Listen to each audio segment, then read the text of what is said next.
This is Wise and Nerdy, where fatherhood meets fandom.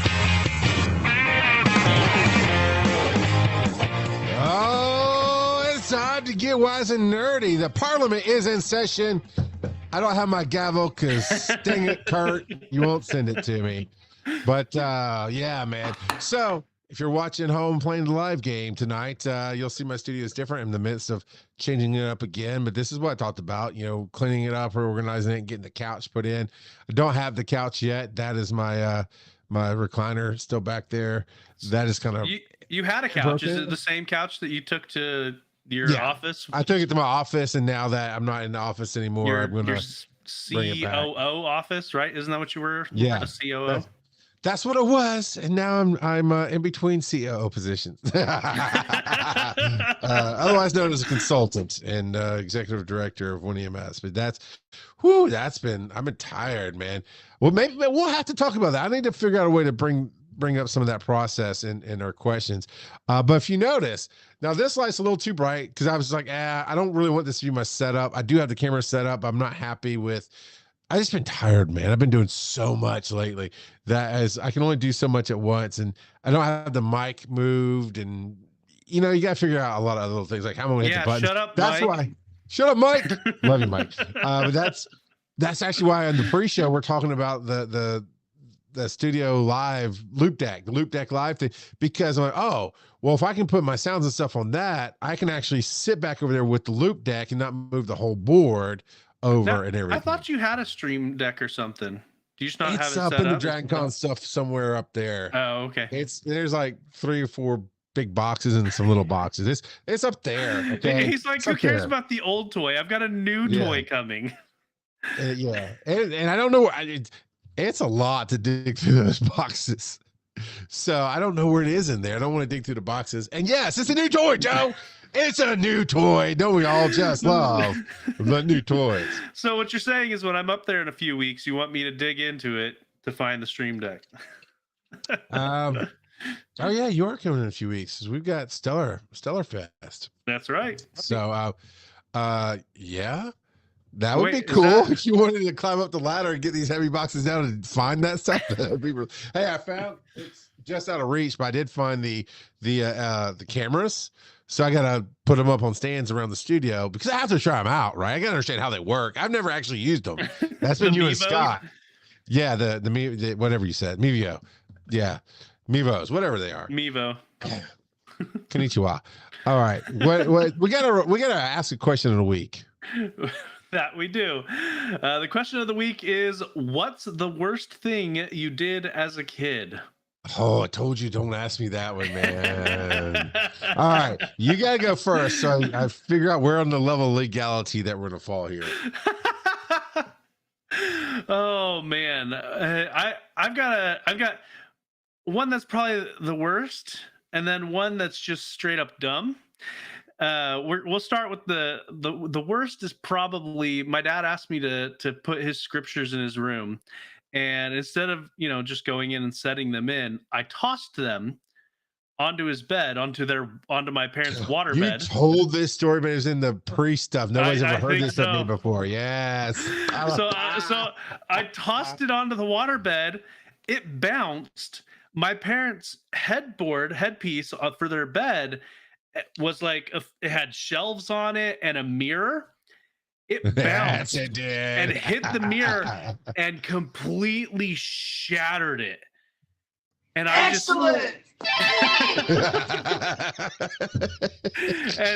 and I go slinking back, and my dad, growing up, I thought he had a bit of a temper, but as a parent, I'm like, no, he earned that temper.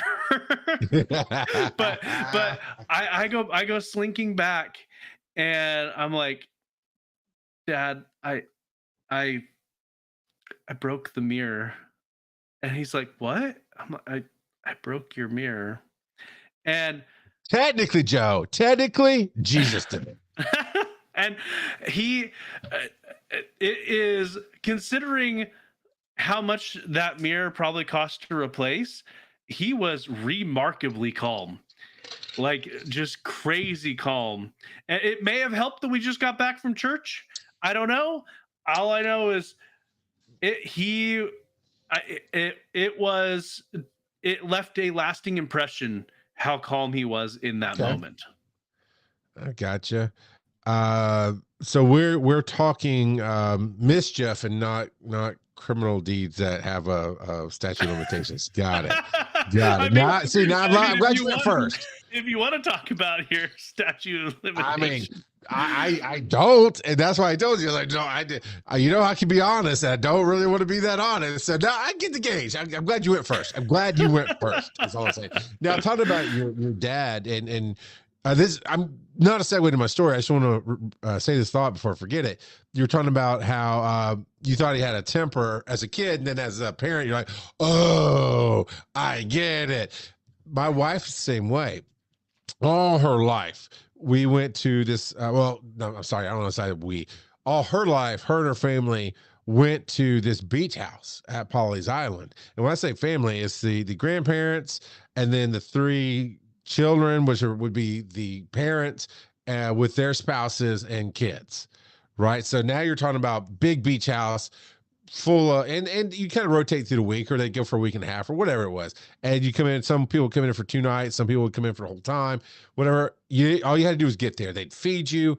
There was plenty, you could go to the beach right across the street, those kind of things. And when I first met her and she's talking about this, I'm like, that's rich people stuff, man.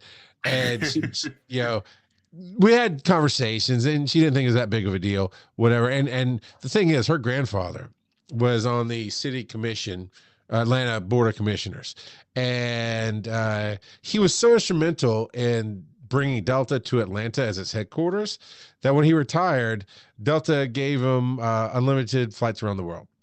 So, which he used, no, yeah, I mean, like, so she didn't, I mean, you grow up in that, right? She just didn't understand what that meant until, because you're talking about, I'm getting to the point where your dad and anger and parenting, until we decided to go as a young couple with 2 little kids and go in with her mom and get our own house. Cause it was just getting too crowded with, now you got grandkids, great grandkids and all this other stuff going on. Right. And so we decided to get our own house, and it's stupid expensive, right? And I mean, we worked it out between us and her mom and used some tax refunds and whatnot. And it wasn't nearly as nice as the other house. It's further into the island. We had to walk or drive to. And Erin went to her parents after seeing it like you did. Went, oh my God.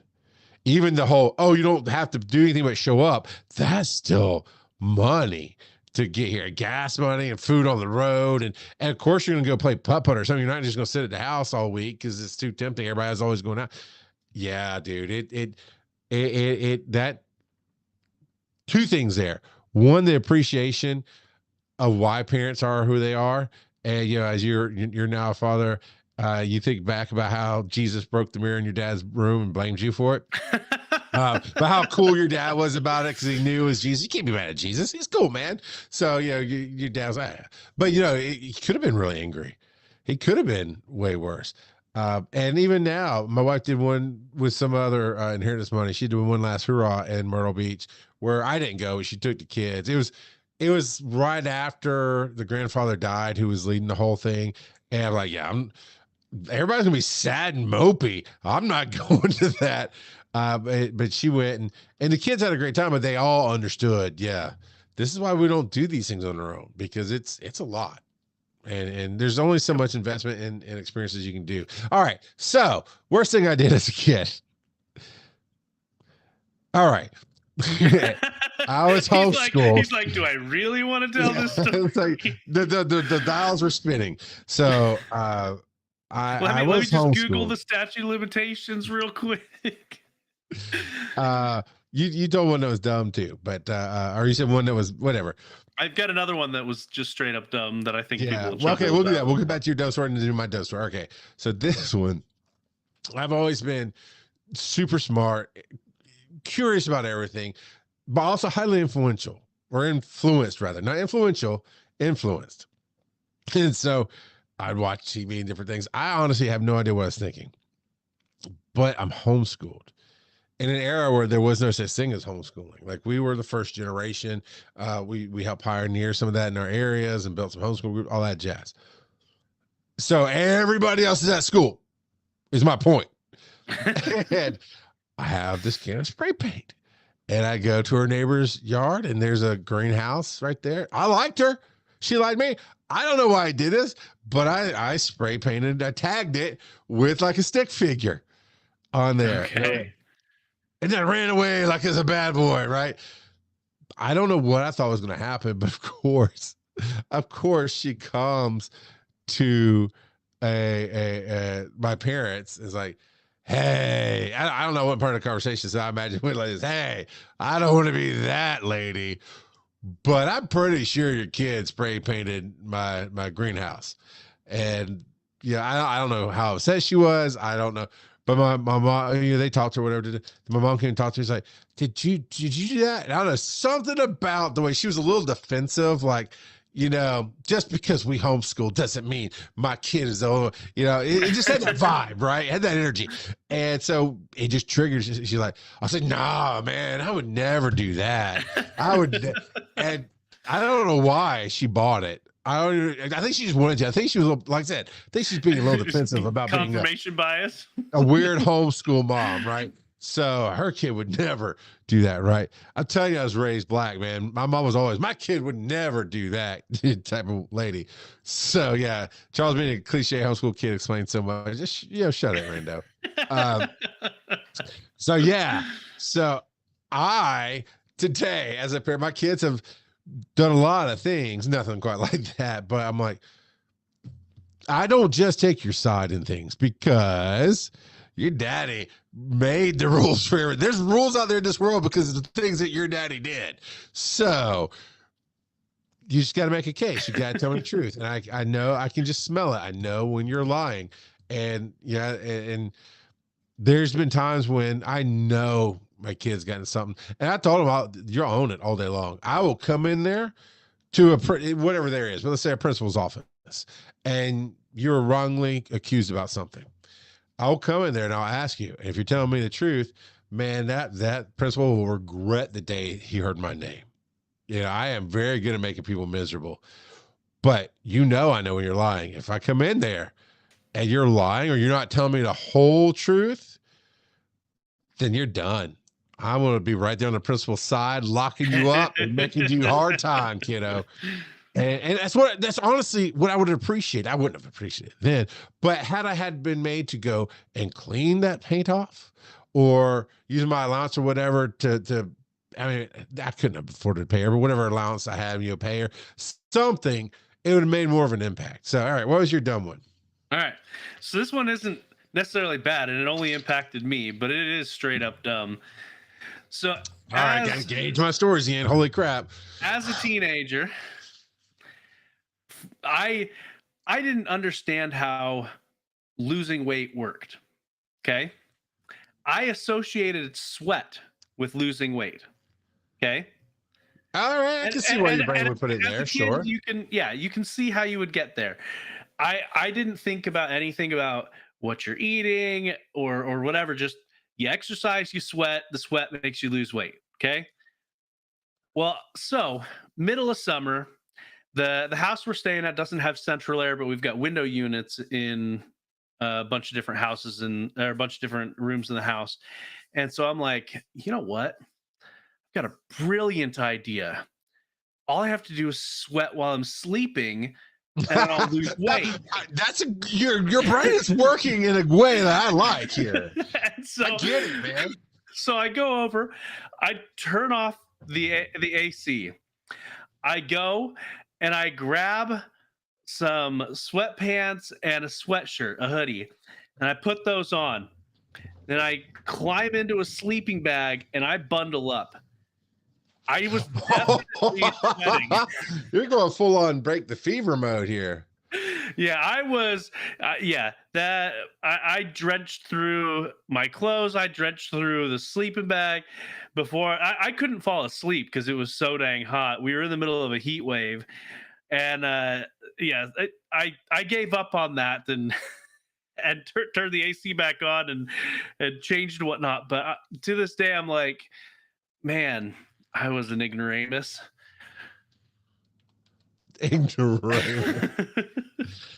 Okay, so curiosity sometimes comes from necessity, Joe. I imagine you're talking about your dumb one.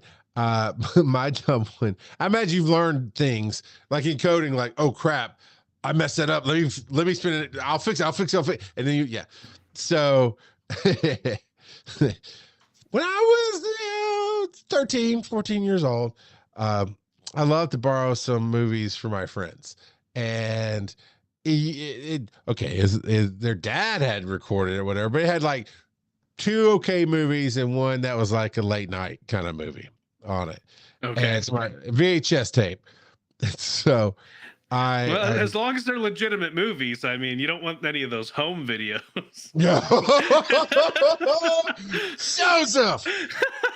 Joseph Hard. I need you to do a couple of Hail Josephs or whatever you do in Mormonism. All right. So, tapes in, whatever.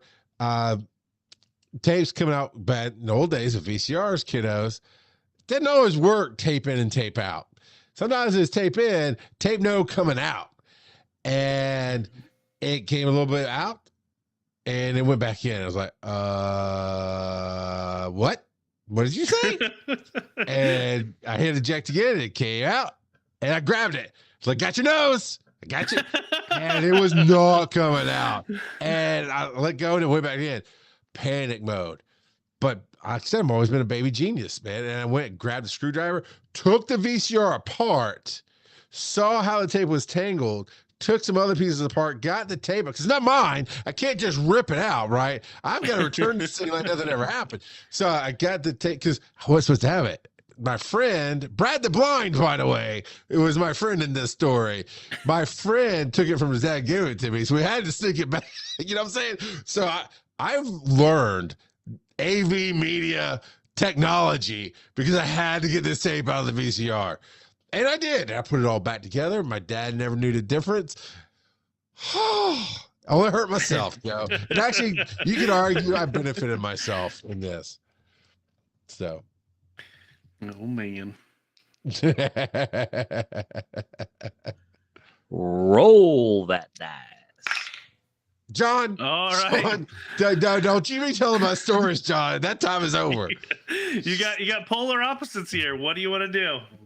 Let's start off on the bad foot. Waka waka, bad dad jokes. You know what, Kurt? You couldn't even be bothered to be here. Why are you telling me jokes? All right.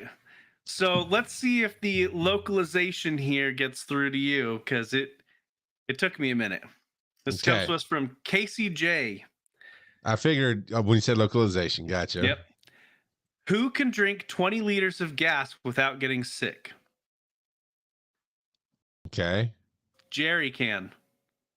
I know. I'm laughing because I know what a jerry can is. I didn't know what a jerry can was. I had to Google it. But for those that don't know, it's stupid joke, Casey. The big metal gas cans. That especially like the military. Like see on the back of the Jeeps and stuff. Yep. Yeah. So. Wait. Is the bad dad part of that leaders? That he was just dumb enough to say leaders to American? I need a liter of soda, okay? Come on, Casey.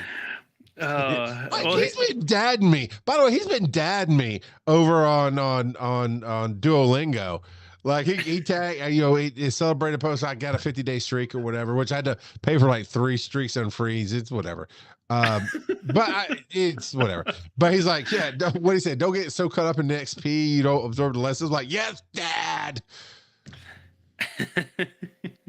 Do you have another joke? Sound like you're trying to sneak one in. Yes, I am. Or rather, Kurt is trying to sneak one in. Why does a chicken coop have 2 doors? Because it's not a sedan. It's not a chicken sedan. Yeah, because if it had four, it'd be a chicken sedan. Yeah, Kurt, if I submitted a joke that bad, I would avoid the show tonight too.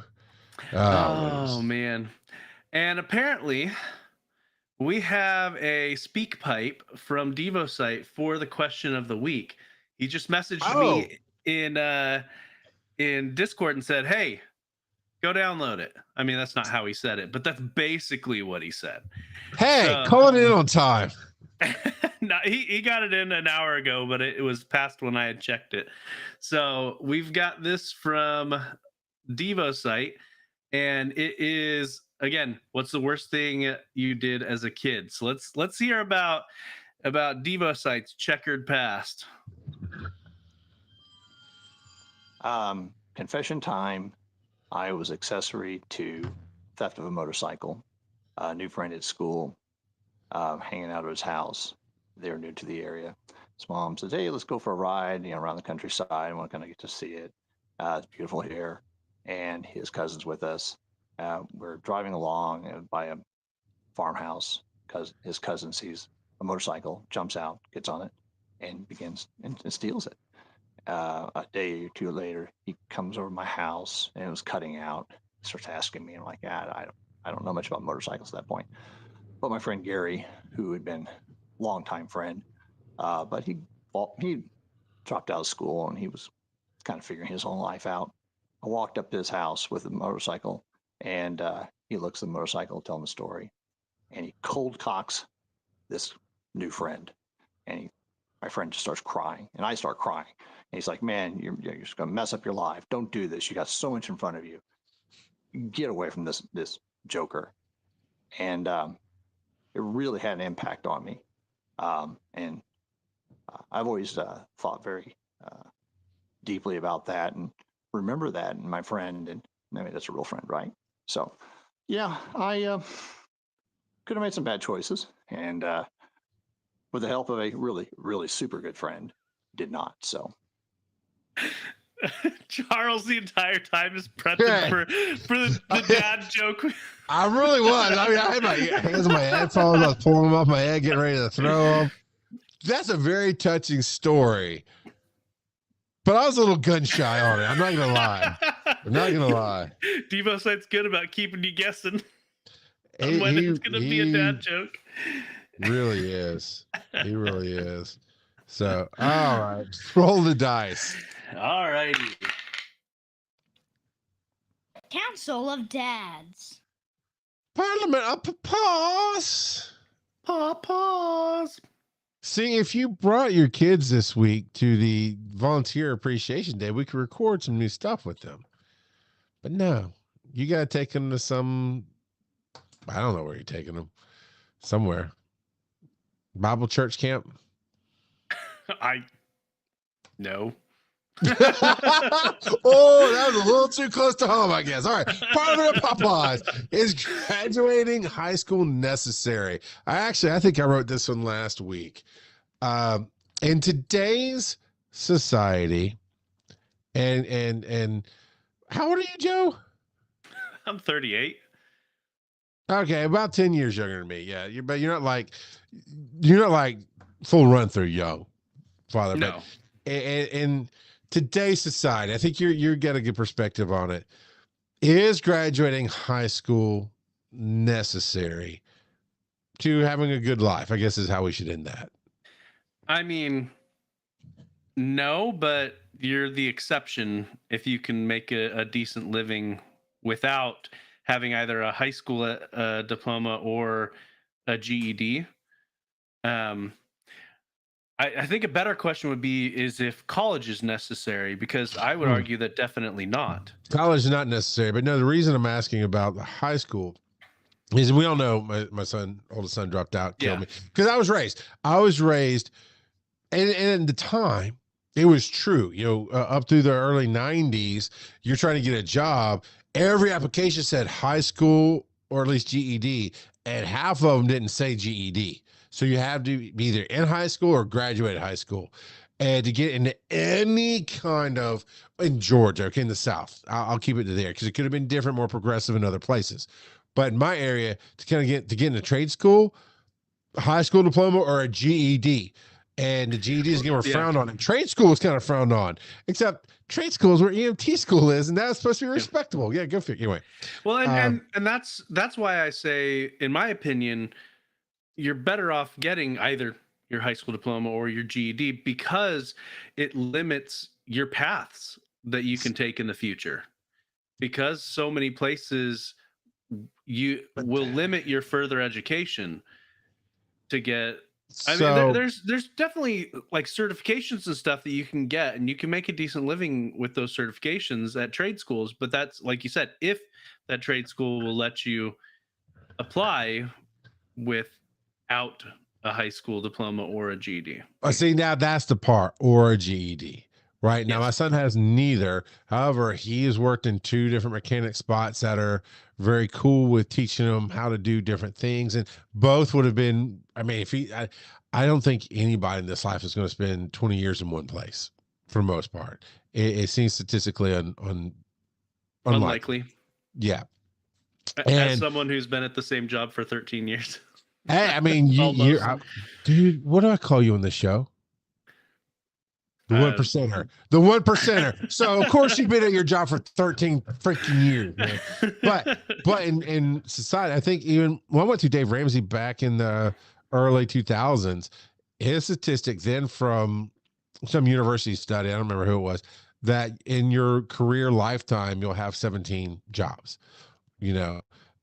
So I do wonder, like, would all the jobs that I had prior to college count along that? I'm guessing that they do. Probably, yeah. Probably so, it starts in high school, 16, your first job, and then to retirement. Because I worked at 4 different fast food joints and a couple of call centers, and as a custodian here and there, and so I've had quite a few different jobs. But imaginary nomad, 13 years on the farm, indentured servitude does not count as a job. So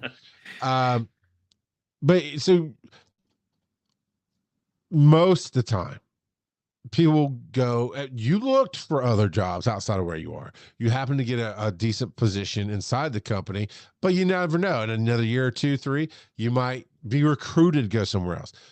That's irrelevant. It is about what you want to do with your life. I graduated high school with honors.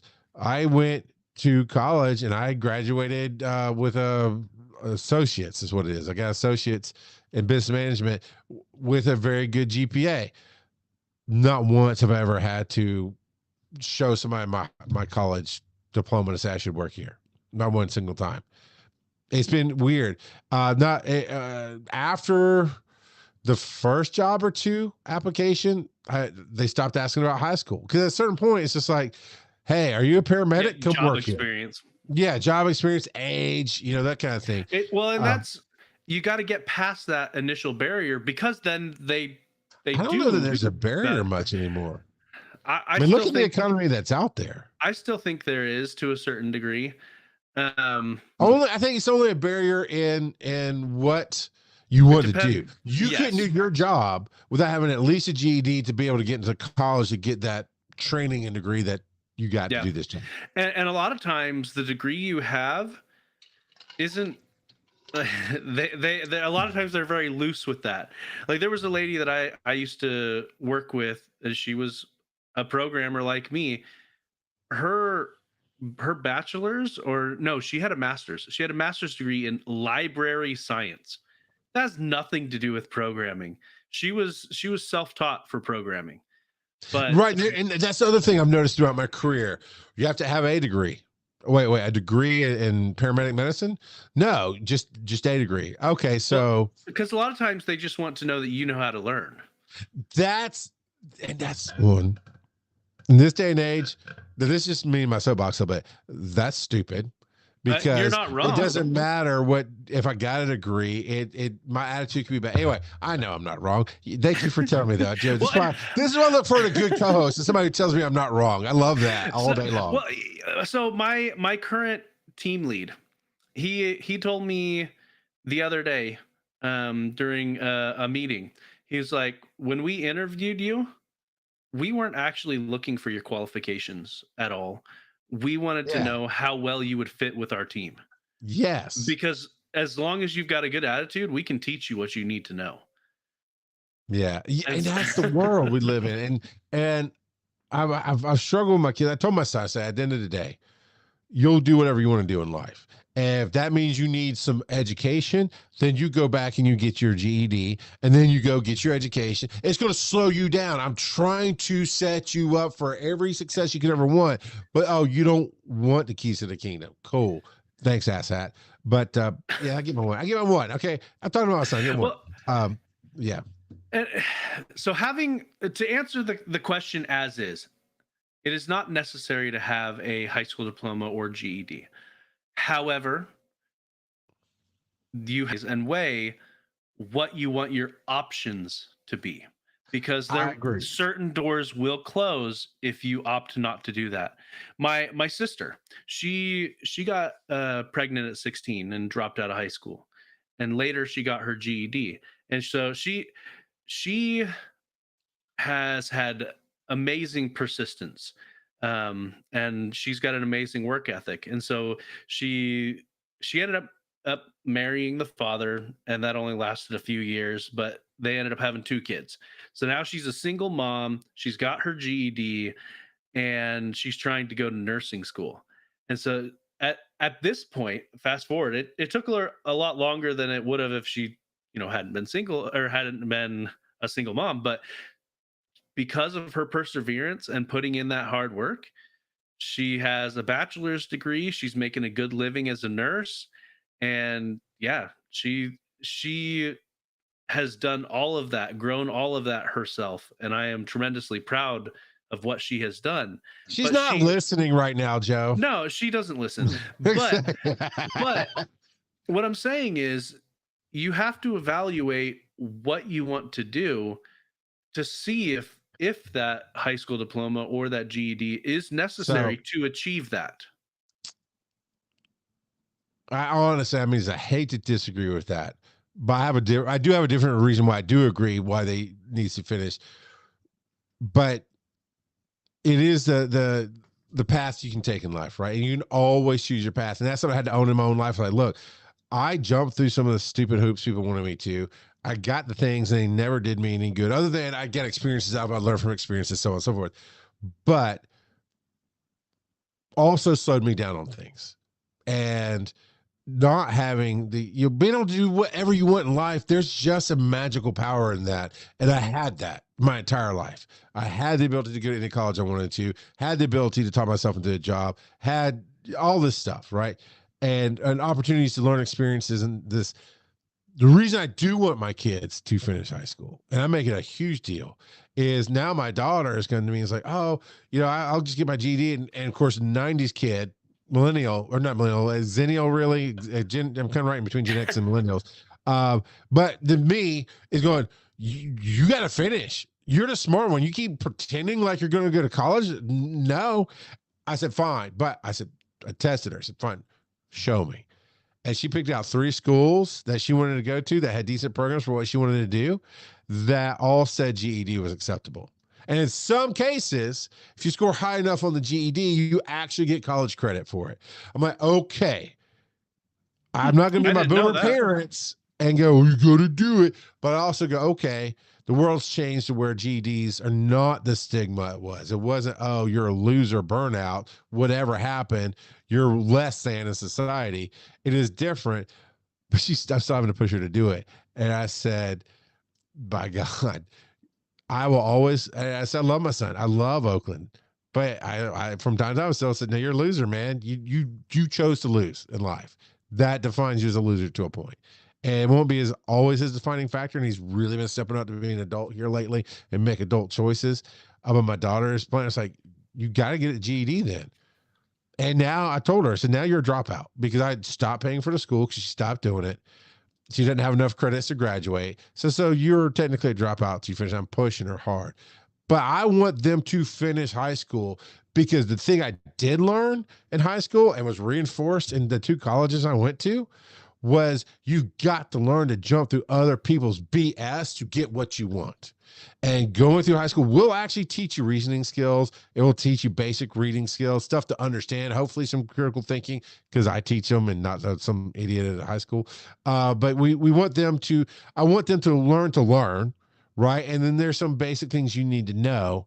I mean, God, some people, it's just so sad. You hand them a 20 and you ask for, or you try to give them exact change and like, no, you're not going to cheat me. This, you got to use your, they just don't get it, right?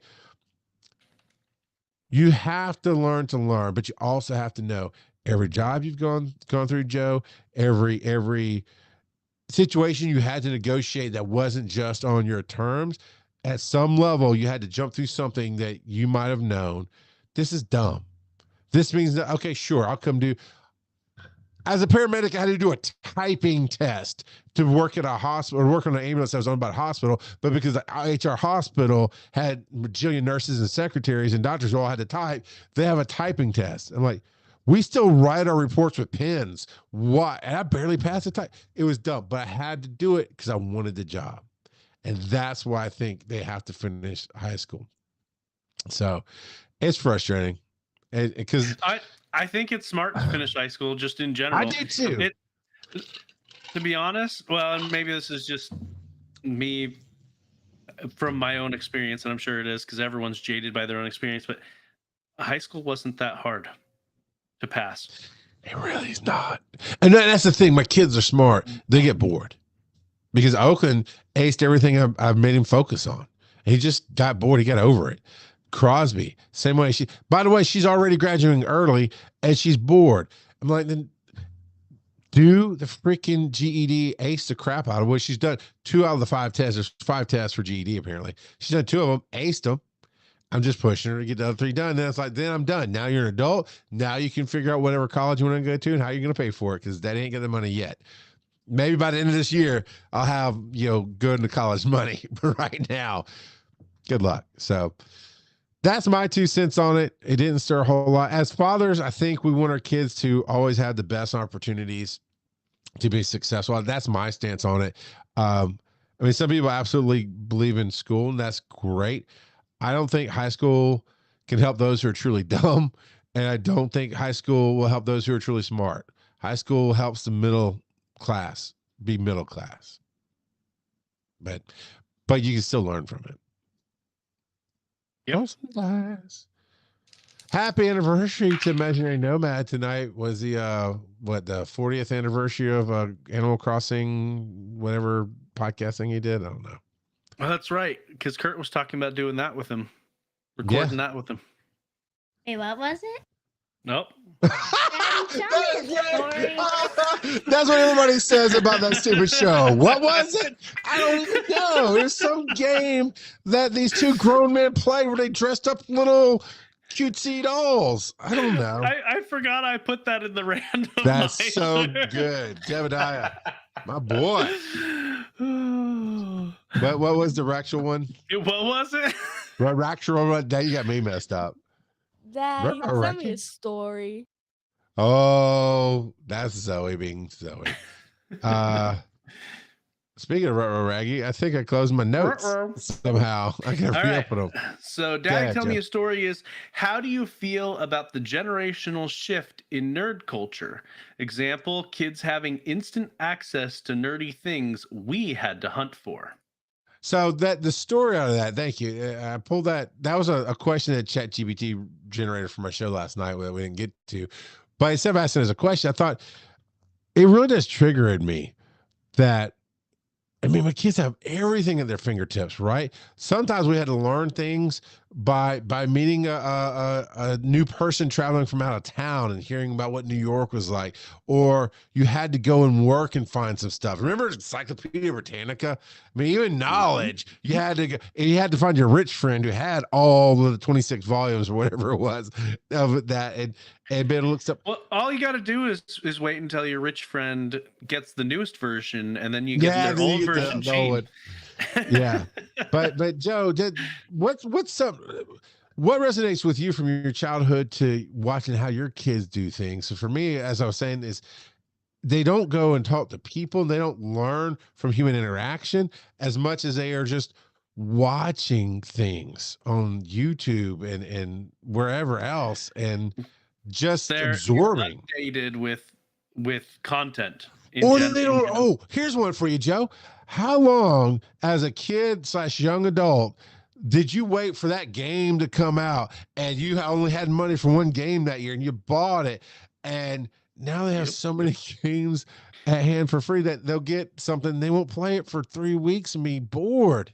Yeah, or they'll start it and like, so we've got several games that are lengthy, and my kids will just lose interest in it. They'll play it for a day or two and just drop it. Like we have the Knights of the Old Republic games. You know, Okay, yeah. Those are some early 2000s games that have really good story to them, but they're not ones that you can sit down and just beat overnight. And so my kids, they get super bored. They I think one of the kids made it past the first planet out of the 5 or 6 planets that you visit to in the first game, let alone the second game. And that's just one instance where they lose focus. I think the only thing that they've kept up with, my middle child has been playing and beating some of the Pokemon games. And so he's super hyper into Pokemon right now. And that's one of the few things where he will go through. He skips all the dialogue, so he doesn't get any of the story. but he's having fun leveling up and doing that. Whereas the other two, like, it's every day they're making a new Minecraft world because they got bored of the one that they played for an hour. Well, the at least day. they're being productive. Swapping it over to TV movies, right? We're nerd dads, so I think you do too. We have the Disney Plus, right? We have I have the Netflix and all this stuff where I can find all kind of cool comic things and action things and sci-fi things and fantasy and nerddom. And man, I love that we're in that world, but I hate it because my kids don't appreciate that you had to wait years for the next cool movie to come out. Or if a TV show came on and you missed it, you didn't see it again. Yeah. Unless hopefully it got some reruns. Yeah, you got to wait for those reruns. And so then when you met people who had seen Firefly on Fox when it aired, or saw Quantum Leap as it moved around at different nights of the week because it got canceled 4 times or whatever it was, and you meet people, and it's this instant bond. Whereas now, I mean, I'm telling my kids, you would love, like, I did get Oakland to finally watch the whole first season of Solo Leveling. Like, I don't recommend much to you, dude. And he loves Jujutsu Kaisen, by the way. That's his jam. And I don't recommend much, but I'm telling you, you'll love it. You'll love it. He got halfway through the first episode. I'm like, finish the episode. And then he did. And then it was like, bam, bam, bam, bam. Then he burned through it, right? And then he got hooked. But he has so much anime, so much Marvel, so much everything that I don't think they can appreciate the experience of it. It's almost like people get decision paralysis because there's so many options nowadays. Oh yeah. Yeah. But yeah. That's why, I mean, Joe. It's binge culture. We're in binge culture. If you can't, and that's it. So, but I do love is the access that is there. That the shift in my nerd culture was, I could maybe get a Teenage Mutant Ninja Turtle figure at Walmart. Maybe get a cool poster for my wall type of deal. And now, like, my son went to some store, Oakland, went to some store with his girlfriend and came back with, just because he wanted 2 VHSs, I forget what they were, but 2 VHSs of nerd movies. A couple of, I don't know if I'm saying it right because I don't know what country it's from, but I believe it's the manga of Jujutsu Kaisen. And he got a couple of those, some cool figurines that you wouldn't find anywhere else, just of random, different recognizable anime. And that's amazing, right? That shift for our youth I love that. Aaron. Yeah, you don't gotta have to find some shady back alley store that's got stuff imported. No, from... dude, worse. You don't have to go to the back of the comic book magazine and send in 5 proofs of purchase and $5 in a self-addressed stamped envelope and to then hopefully send up get the a prayer piece of that crap. it actually shows up. Yes. Aaron, whenever we go to a town, unless there's something obvious to go to easily, like to go explore, she'll want to start finding nerd shops, and we'll go around looking for vinyl, and then she'll go into these nerd shops to see what I like and what the kids like, and even find some stuff that she likes right from her childhood. Every time we go to, because I mean, we're talking about places that you go visit for vacation, not like some little podunk town like Uddlawalla. But but no, seriously, like Chattanooga, we went up there for Chattacon, and we went downtown and went to a couple nerd stores. There's always 2 or 3 or 4 of them in any given city. It's an amazing geek world for our kids to live in that way. Instead of airmail, it's prayer mail. Oh man, I still haven't gone to that one Tokyo something that you were saying that's downtown. Yeah, I forget what it's called now. I have to find the bag, but dude, come on, man, you're killing me. There are some really, really cool Japanese imports there. And what's funny is I thought somehow that Pokemon card I gave you somehow ended up back in my house because there was a little card just like it came in, cardboard holder, and open up, it's the exact same Meowth. Except I went, wait, that's weird art, whatever special art it was. The whatever. Galarian Meowth. Like, yeah. But oh, wait, that's in English. I'm confused. So my daughter had gone to Zoe had gone to some, I don't know where they were doing Pokemon cards in a kid's meal or in a little machine or something. Oh, it's supposed to be a sticker. That's what it was. She's at some place that had the machine that gave out cool stickers. And this card came out, and it cracked me up because it's the exact same card I got for you, except yours is in Japanese. Yep. So yeah, go to the store, dude. It is so cool. Take $50. You won't regret it. You won't regret it. So, all right, roll some dice. But what about while you roll? What about the daddy-os out there? Call it in, email it in. Talk about what you feel like the nerd culture shift from our youth to today's youth has been, and how you feel about it. I mean, in general, people are more accepting of nerds. So, well, because nerds rule the world. That's right, man. Look, if you had somebody good right now. Yeah, okay, we'll do it. Thank you, Devo. That's right. We got nerd money now.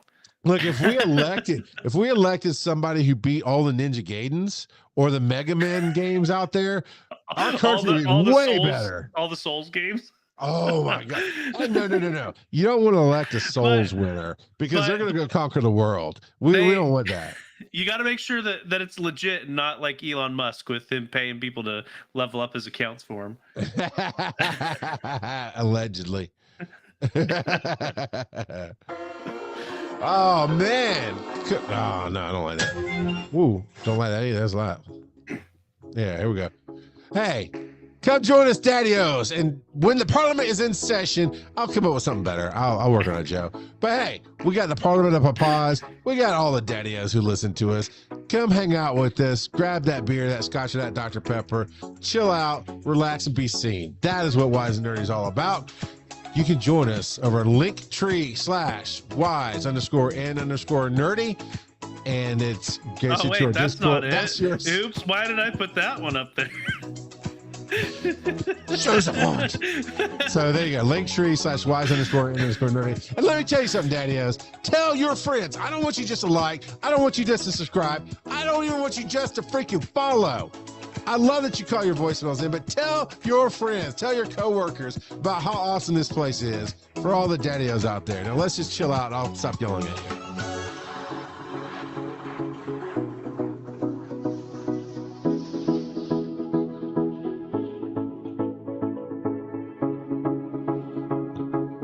Breathe in. Hold it. Oh. I said hold it. No, I'm impatient. I don't. Breathe out. Breathe out like a man.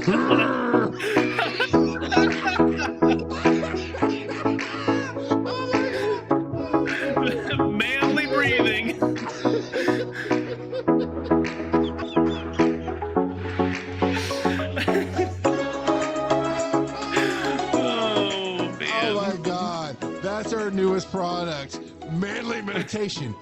Breathe in. Hold it. Did you breathe out? No, don't do it. Then we just breathe out like a man.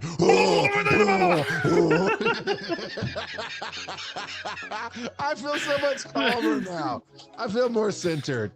That's what it is like to be Daddy-O here at Wise and Nerdy. Oh my God. I actually threw another product at Joe here recently. We're going to talk about fleshing out that idea because I think it's more serious than a joke after I got to think about it. But hey, we got some business to attend to here.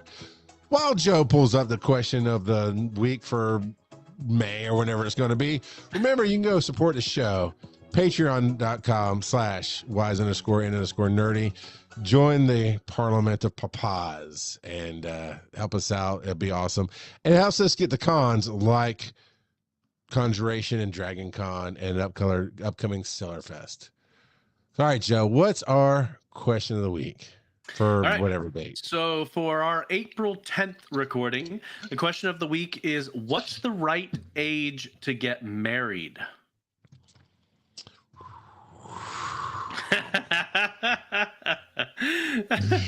Ooh, that's a good question, son. That's a tough one. I think it'll be a little skewed because at least I and Kurt are very different from a lot of the rest of the world. So in that regard. Okay, now I need to know. I need the Daddy-O's to call it in. I need your answers from South Africa. I need somebody to call. I need somebody to call from Germany and England, Japan. We know we're going to get some calls from Australia. wiseandnerdy.com/calldad is where you can be anywhere in the world and get your voice heard on this show up to 90 seconds long. It's free and it's fun. Because I don't know, Joe, you just threw down a gauntlet, man. I know we're different than the rest of the world. We'll see. All right. So, I guess we got to roll some dice. I don't even know how many. I never got back into the notes. We got two more segments left. Notes. And that is not one of them. We're looking for a 1 or a 3. You know what? While you do that, Kelsey, you should start having your lady friends over on this night, and y'all can all eat your popcorn and, I don't know, knit stuff and listen to this show. That'd be awesome. I'll just lay down for you. The lady daddies. How do I? All right, Joe. How do I lady daddies? I do. No. No. Breathe in. Hold it. Breathe out like a man. Like a man. All right. Oh, man. Yeah, I'll ask you the question. How do I stay connected with my partner amidst the chaos of raising kids? Oh, I think that's a very good question, which is why I put it in there. Because I think when kids come along, I think there's a lot of couples that their relationship ends up on a back burner. And I think it's true most couples, yeah. Yes. And especially when they're toddlers that or not toddler, when they're newborns, that makes a decent amount of sense. But I think in the long run, making dedicated time for your spouse and keeping your marriage strong is what will help your kids in the long run. Because if your marriage is strong, it has a ripple effect on the rest of the family. And so I think ultimately just finding dedicated time, alone time to spend with your spouse is very, very important. So let's dial that in a little bit. What would you what would you consider dedicated time? I mean, make sure that you're still going on dates or just time away from the kids if you can. I mean, you got to have a support system that can, take care of the kids while you're doing whatever you're going to do. Have Slurpee machines you can just leave in your house. They'll feed themselves, dude. It's okay. Well, like, for instance, recently, since I'm working from home, my wife and I have started leaving the kids upstairs and her coming down here and us eating lunch together. It's okay. Nothing big, nothing super planned out, but we can leave the kids upstairs. If they need us for an emergency, they can come down and get us, but we have some time that we can spend alone. And yeah, my wife says you still need to like your spouse when you're an empty nester, so you need to keep the marriage strong while they're kids. And yeah, I have heard a ton of stories where once the kids are out of the house, the husband and wife don't know how to interact with each other anymore because they haven't made time to spend time with just the two of them. Their life has so much revolved around the kids that they almost have to get to know each other again. Or not. Or not. Yeah, I've heard of a lot of couples who, once the kids are gone and they realize, oh, I'm with them all the time, and they're effectively a stranger, that they don't know how to handle that, and they do end up getting a divorce. But it's tough. It is tough to make that time, because as humans, you feel tired, you feel separated, you feel neglected, whatever. My wife and I typically made time at night, right? It's as the kids are little, they go to bed, and then it's like, hey, let's watch a show or play a game or something. Now, they're all old enough to kind of manage their own schedules and do all that jazz. They'll be hanging out for a little bit, which she loves, but then she'll go, okay, go away. I'm going to watch TV with your dad, or we're going to play games or something. And she'll run them off a little bit. She's actually trying to plan a little trip for us to get away here in April. And that's not always easy to do. It depends on the age of your kids and everything else. But I think as a husband, in the situation with husband and wife, right, when you're raising kids, when it's the same sex couple, I don't know. I haven't been in there. So you're going to have to infer from our perspective. But it's, my wife, I had to kind of fight with her for a little while because she defined herself in the kids. I don't know what that was or why that was. And she's still way more into that than I am. I mean, I love my kids, but there'll be a couple of days that go by that I don't see them, like, I ain't seen them in a bit, but I'll know they'll come back around. I mean, I'm trying to raise my kids to be independent human beings. It's being successful. But I just remember when we're younger, and she called me up one day crying because the kids wanted her food, and they were 2 or 3 years old. And she was upset because they kept on her phone. I'm like, stop giving them the food. But her mindset, I'm sure, is chemicals and everything else that happens when all of us, as we're growing and changing and tired and depression, who knows what's going on, right? She just wasn't thinking, the kids are fine to say no. She just, for whatever reason, felt like she couldn't say no, and she couldn't eat her sandwich. So I helped her out there, and she's helped me out through a lot of other things as well.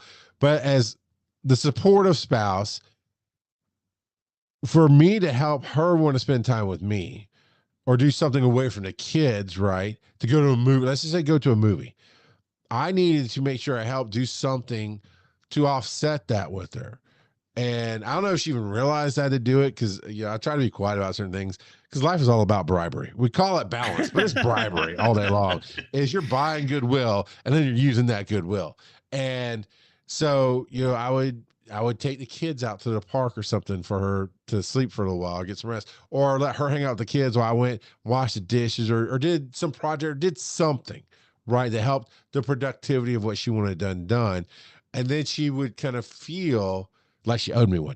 I know she'd feel, but I think it freed up some of that stress, right? From mental and emotional stress of going, but what if, or this has to be done, or to go, okay, yeah, we can go out tonight.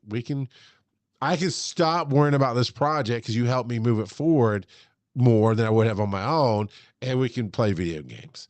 And that's tough. And I got to tell you, kind of side note, right? Sidebar, counselor. Okay. So you got the date nights and doing those things.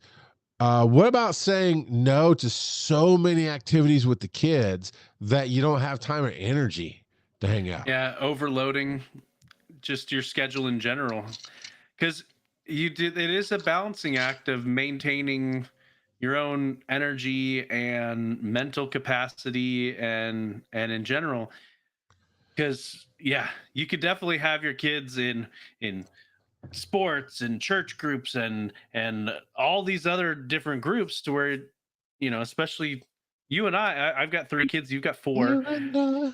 if Oh, you've sorry. got if you've got each kid in 2 different things each week, you're talking, for you, that's 8 different things in a 7-day period. And so it it can be a lot. And so yeah, definitely you got to find that balance that works for your family, that where you're not overloading, because everyone needs downtime regardless of what the activity is. Like my kids were in taekwondo for a while. It was only once a week, but if they were doing that multiple times a week, or had different activities multiple times a week, that's going to be too much for them too. um and so you get, even if it's something that's fun like that, it you can get overloaded with it as well. That I agree, and you need alone time as well. You need to recoup your energy. Yep. So having that happen, when I got to work from home I'm back to it now also, but for many years when my kids were smaller, I got to work from home. So there was very much a, hey, why don't you take a nap, or hey, you wanting to clean the house? I'll get the kids out of the way, take them to the park, whatever. I'll cook dinner, okay, I won't cook dinner. I'll go buy dinner. All right. Little side note, little dad recipe for everybody. Well, you should have your son cook dinner. Now, but let me tell you, this is the way to your kids' hearts, Joe. As a dad, you don't have to learn how to cook on any day of the week. It can be Friday. And that's FRY, Friday. Man, you just pull out the kid. I'm telling you, kids love going to the freezer section and finding some things that you can cook up. Get you a Fry Daddy. If you don't have a Fry Daddy, why are you even having a kitchen in your house? Come on, man. Get you a fry or an air fryer. Air fryer. Cool. I've got both. So, but you get you some French fries and you get you some chicken nugs and you whatever, and everything's fried, right? Little fried shrimp, little whatever, cheese sticks. And I'm telling you, have that an is appetizer a night. dad's, exactly. And it's a dad's key to dinner. And I would do that and irritate my wife so much. She don't even cook dinner. Like, the kids love it. And they do to this day. Every once in a while, when they're around, like, hey, y'all feel like Friday? They all they all jump in and start going, oh, we don't have this. I'm going to run to the store and get the curly fries. And they love it. So I've been wanting to talk about it. So all right.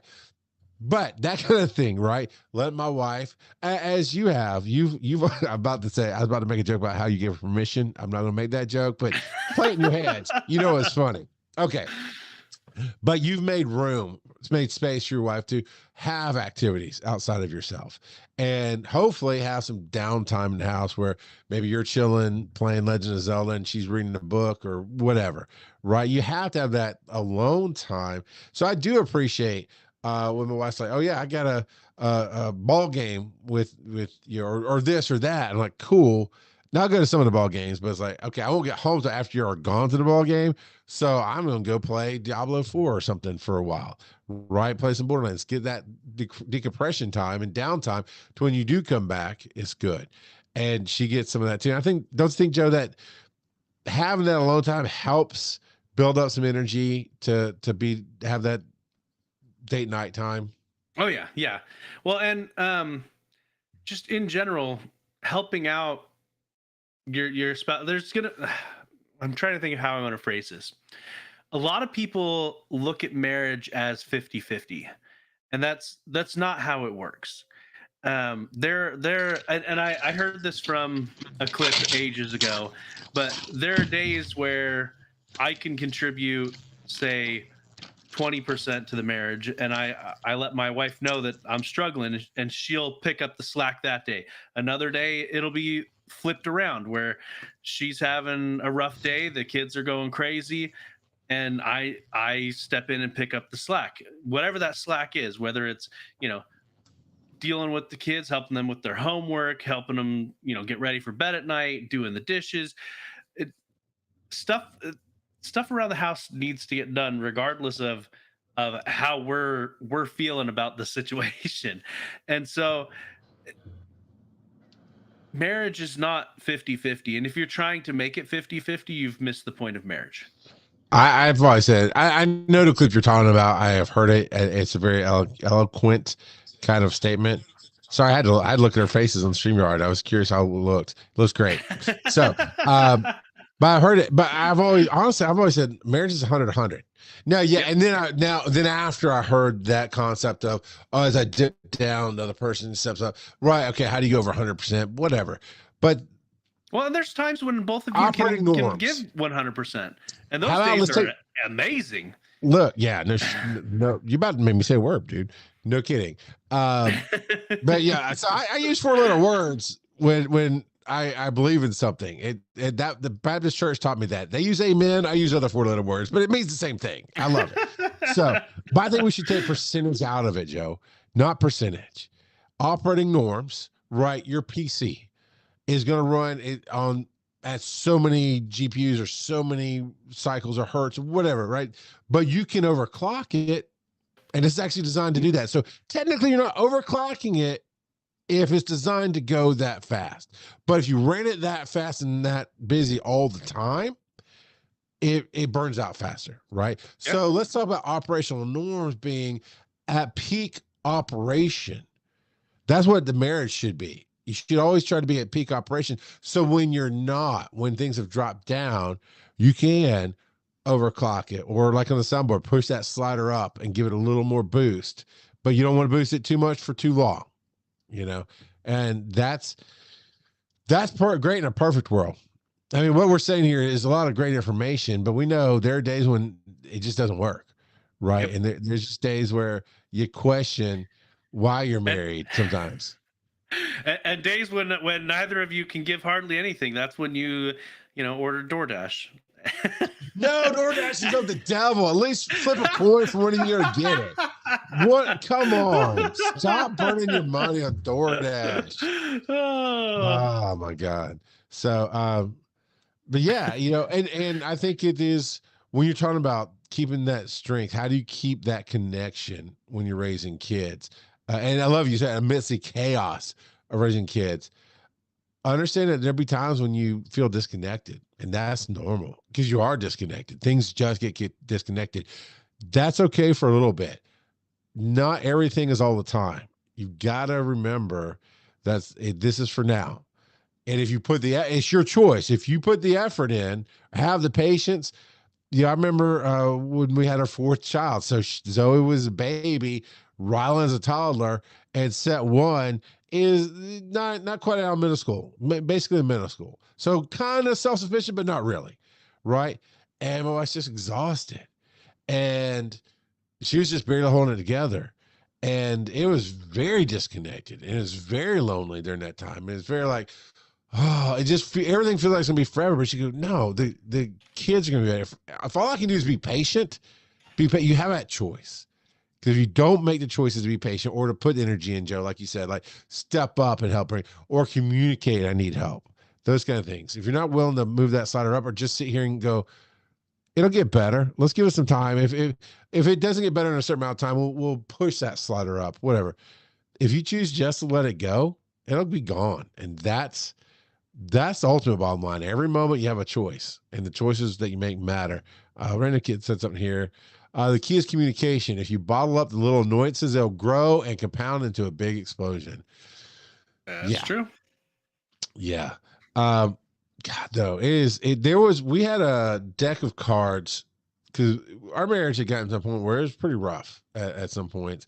And in the last couple of years, we had a deck of cards that we were reading, and some of them are just dumb and cheesy. I know I probably talked about it early on, like year 1 and Wise and Nerdy or whatever. By the way, it's year 3 of Wise and Nerdy. That's pretty cool. So I was learning things about her, and she was about me, generating stories and those kind of things. But that still doesn't fully lead to honest, true talks. And maybe we should talk about how to have honest, hard talks on another show sometime. Because now it's time to do wacky stuff. What is it? No, I don't know. I didn't have a transition. But I think the simple answer on the how do I is make the choice. And I will tell you, my nightmare is the Sisterhood of the Traveling Pants. I think is that the one with Sandra Bullock with the overbearing mom. Bullock? Nah, it's the one with Sandra, but there's I've seen Sisterhood of Traveling Pants like I don't think it's a traveling. Yeah, Sisterhood. Yeah, Sisterhood. No. I'm sorry. So that's why I get them mixed up. No, it's a Yeah Sisterhood, and it's Sandra Bullock has her siblings, and their mom is very overbearing, and she reminded me of my mom. I mean, it was a very triggering movie when I saw it in the early 2000s, but my nightmare is the husband who sat there and watched. I mean, these are adult children working out their issues with their mom at a very adult age. I don't remember because I was in my mid 20s to early 30s, and I think they're about the same age, but they're working. And he just the whole time, basically, he lost his wife the moment she started having kids, and then she had this horrible relationship with him, and he was just existing for like 30 years, and that was my nightmare. I mean, I took away so many negatives out of that movie. I was so triggered, but that one. So you've got to make that choice. So thanks for triggering me again, Joe. I appreciate you. You're welcome. All right. So I nerd out about getting triggered. What are you nerding out about?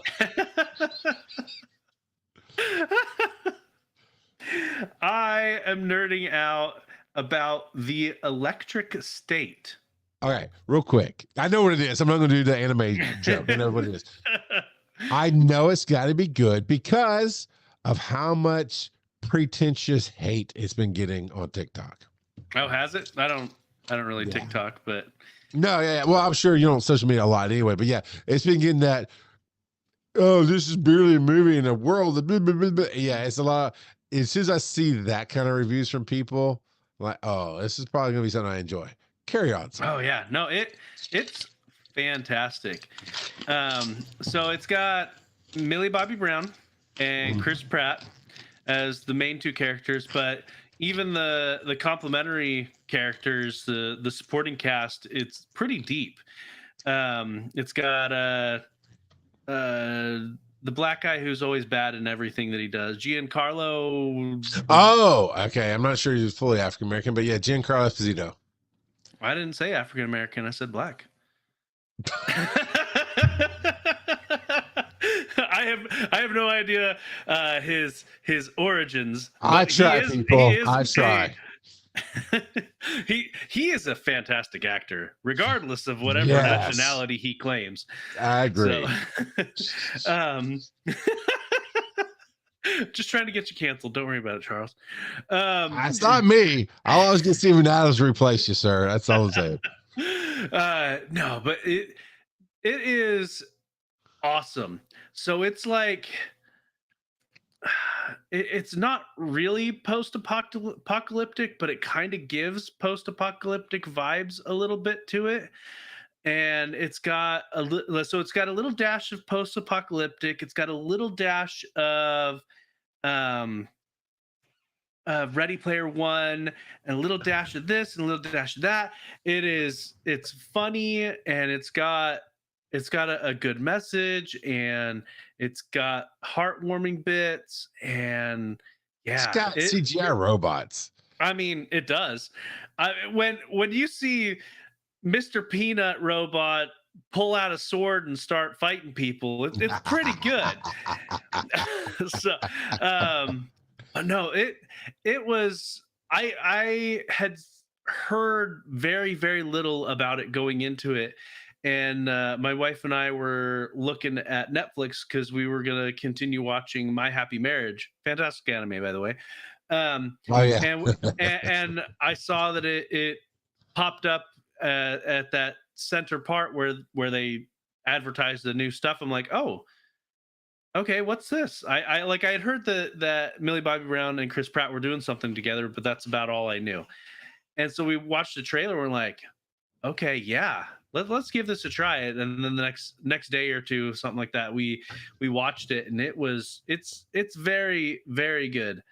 Very good. It's on Prime, Hulu. Where's it at? It's on Netflix. Is where we Netflix. watched it. I don't know Hey, if cool. it's elsewhere, but we watched it on Netflix. I have no idea. It's probably an original. Who knows? Because I did see some previews for there as well, but I don't believe it went to the theaters. But I could be mistaken on that. But yeah, it definitely had that grungy, robot-y vibe that I like to watch. I Yeah. like Chris Pratt. He's cool. Did you ever watch the Tomorrow War? Yes.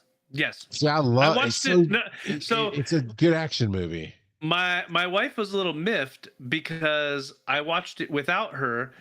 I watched it with you. Oh, that's right. We watched it at my house. Yeah. That's why I think of you when I think of Tomorrow War. I thought it was weird, but it's not weird. You're actually here. Yep. Sorry, not sorry, Kelsey. I had better popcorn. I don't know what to tell you. But yeah. So yeah, what I like about Chris Pratt and his films that I've seen, and I haven't watched. If he's done like a serious one where it's a drama, I haven't seen it yet. I just haven't watched it. But he is that modern version of a 90s action hero, right? It's a good sci-fi flick. It's usually kind of light on the story. Guardians is pretty epic, but that's a standalone kind of thing. Jurassic Park, not so much. I like it, but Jurassic World rather. But it's still kind of surfacey. But it's fun. Yeah. It is fun. I really enjoyed the Tomorrow War. I've enjoyed some other stuff he's done. And so, yeah, I was looking forward to this. So I'm glad to hear that I'm probably going to like it. Because one thing to know that, pretentious hate usually means it's going to be decent. I'm not saying it's like Oscar worthy thing, but it's fun and people should give it a chance kind of movie. But yeah, that's cool. Well, and even like the robots, the different voice actors that they got for them the cast is pretty robust just in general. I have no idea what their budget was, but I guarantee it was pretty big considering the names associated with it. I gotcha. Well, I am bringing two old ones back. Shangri-La Frontier. Let me tell you something. I absolutely love this anime. When I see Tony Gowell this weekend, I'm gonna have to give him a big hug and say thank you for turning me on to that because it's been phenomenal. And I'm only frustrated with it because I'm trying to finish it before I go to Solo Leveling season 2 because I'm in season 1, right? Episode like 48 or some number. I don't know. It's above 36. I know that. There's a lot of You've got to be in season 2 then. Did it just roll over and not tell me? Probably. Because that's only one season was out. Season 2 is currently airing. You might catch up and then have to go weekly on it. Well, that would be okay. I think there's only a couple of episodes left. Oh, it does say at season 2, episode 36. It did roll. I was just trying to finish season 1, and there was never, how a lot of these animes have a very definitive, like, oh, that was obviously the end of season 1. I didn't feel like that in this. It just like the episode after Weatherman was the end of season 1.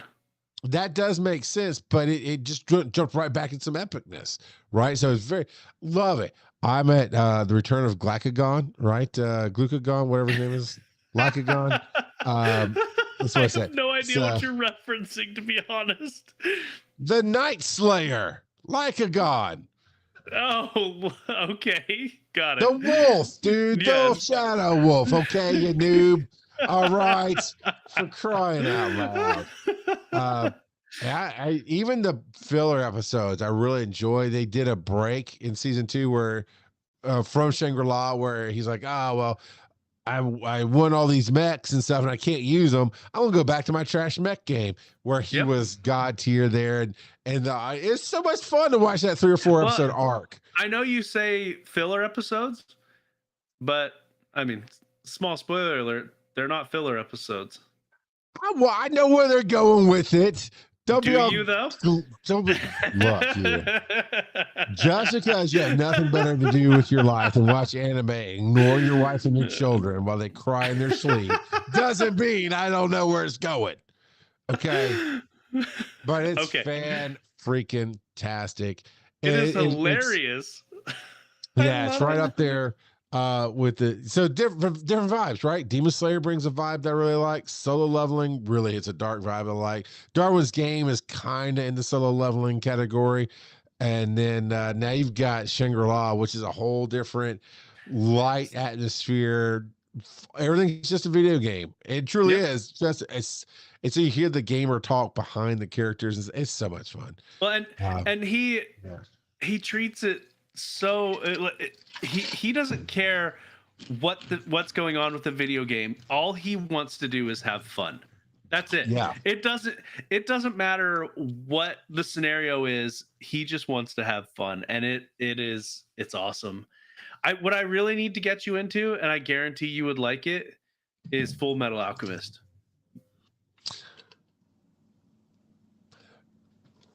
Dude, no. Yes. I watched the movie. I know the meme. No, the meme. You're a horrible human being. No, Joe. no. The meme happens pretty early on, and while it's impactful, you would like Full Metal Alchemist. There's a reason it's rated so highly. But so you mentioned solo leveling. I don't know if you've heard, but it's shattering records. So like, oh yeah, no, it is shattering a lot of records. It has, let's see, one of its episodes for season 2 is now among the top 3 rated episodes, period. Wow. The number of ratings that it's gotten on Crunchyroll, it has officially surpassed that of Demon Slayer and One Piece. I don't know about the number is high, but I don't know about the actual number, but just the sheer number of ratings has surpassed those two. Like it is awesome. Jinwoo's son is the main character, yeah? Jinwoo is the main character. Yeah. That's how good the show is. I freaking remembered the name, dude. I don't remember the name of the bird head guy. When they said, I know who they're talking about, but he's bird head guy. I remember Jinwoo. I believe it's Jinwoo's son. So actually, I don't remember what in Shangri-La Frontier, I don't remember what his real name is. I just know him as Sun Raku because that's what he's. Yeah. Because he 98. Well, see, I didn't remember Sun Raku until you said it. Yeah. 98% of it's in some of the various games where he goes by Sun Raku in all of the games. Yeah. But so, my other one is Diablo 4. Blizzard just has a secret sauce with that, man. And when they keep releasing free seasons that adds content in, and now I on the computer they just had a sale, so I bought the expansion pack because Phil and I actually played a little bit last weekend, and he had gotten it for the first time, and we spent 2 or 3 hours just. You get so far, but yet you get nowhere. It's such a huge, great story. I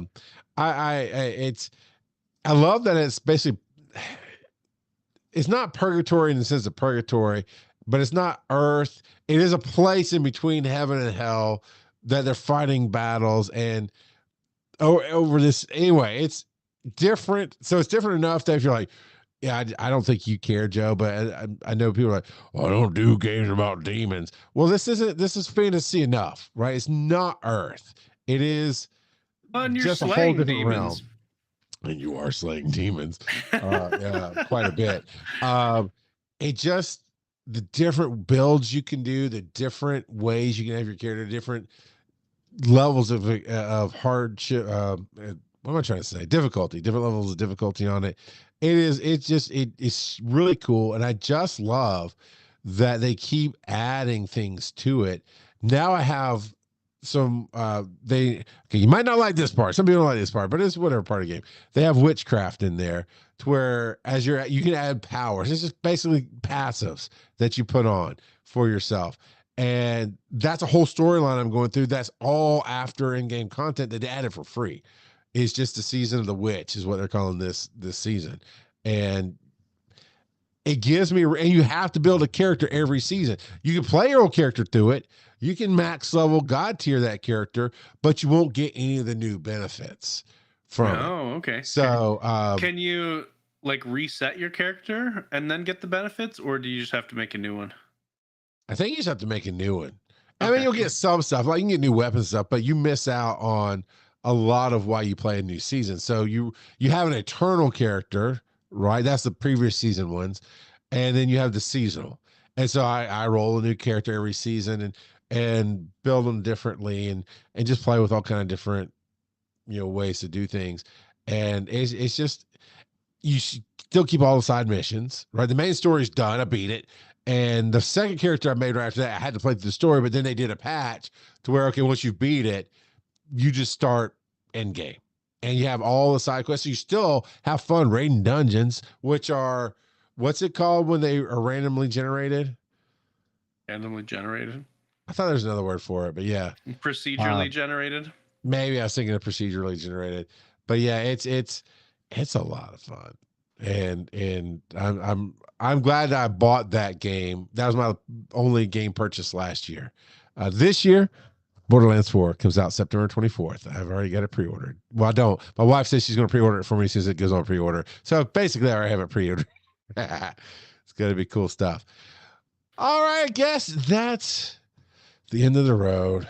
It's time to put your beers in the trash, sweep up your cigarette butts, put away the folding chairs. Time to move the wife's car back into the garage, boys. Go home for the night. Joe, it's been a blast. I need somebody on the parliament in our chat to approve this show. We need, I'm going to hit the outro. Get ready to approve this show. Just type it in there. We'll read it out. Here's the outro that I'm looking for. And next week, I will probably be out, but Joe will be here, and we are working on stepdad to come in and hang out with us. What is that, a bonus dad? We're getting bonus dads in here. So, all right, everybody, be cool. And trophy dad. Spank your kids and kiss your wife, or kiss your kids, spank your wife, whatever works. On social media. Whatever floats your boat. At Rock God of Podcasting, Joe at Joseph_Ard. Check out the website, wiseandnerdy.com. And as always, they may not be your father, but they'll always be your daddy. And via by Kurt in jail, because we haven't heard from him in 2 weeks. I don't know where he is. It's okay. He's getting milk. He's not getting milk.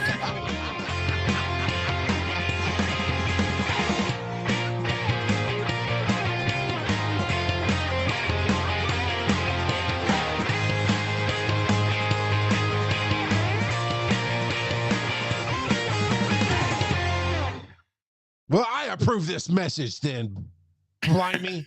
I mean, Random Kid kind of approved it.